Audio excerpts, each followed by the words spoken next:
Modern society. You may also hear the terms modern sensibility or modernity. For the intents and purposes of this video, they all describe kind of the same thing.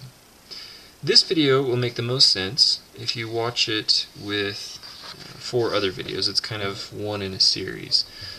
Those videos are the types of society, pre-modern society video, postmodern society video, and modernization. In the types of society video, we kind of introduce the idea that societies can be classified into one of 3 groups.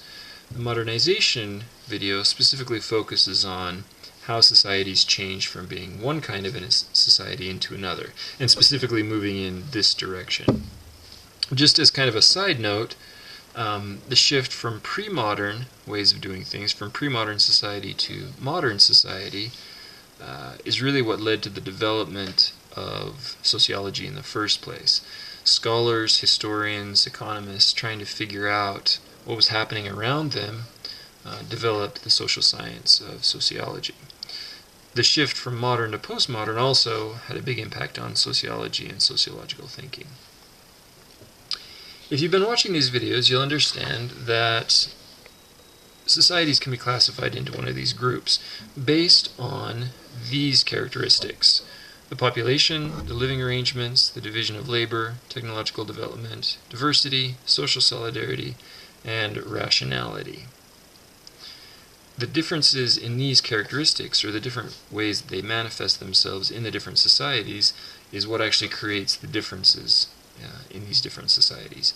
The idea being that, for example, if you have a large population, your society is going to function in a fundamentally different way than if you have a very small population.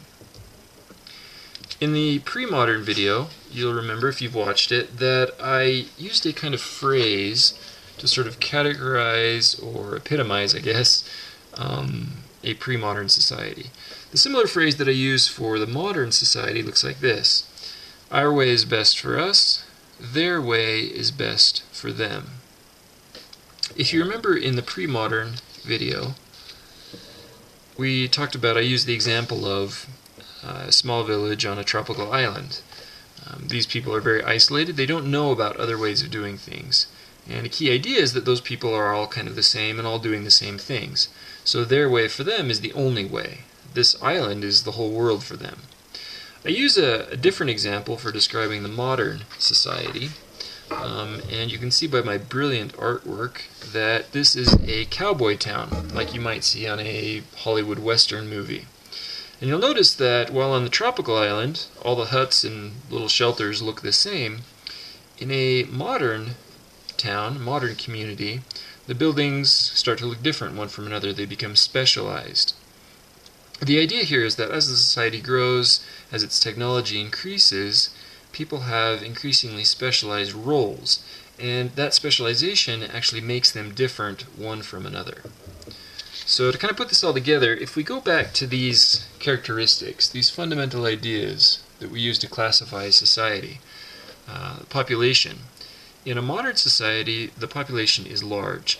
Large is really vague, I know. I think the best way to describe this is the population has to be large enough that there is some anonymity. Now, it doesn't necessarily mean that they don't know each other, but they don't know everything about each other's lives the way they might in a very small, tight-knit community.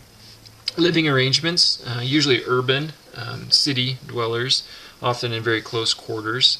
The division of labor, one of the most important ideas, according to Emil Durkheim. There's very specialized jobs, and this leads to diverse social roles. In a small island village, everybody's doing the same thing, so everyone has pretty much the same role or position in society. In our western town, different jobs create different social roles and different people. Technological development, it has to be high enough that it requires specialized training. In the small community, or in the pre-modern community, everybody can learn everything there is to know by the time they're 10 or 15 years old. And so they all see the world in the same way, because they're doing the same things.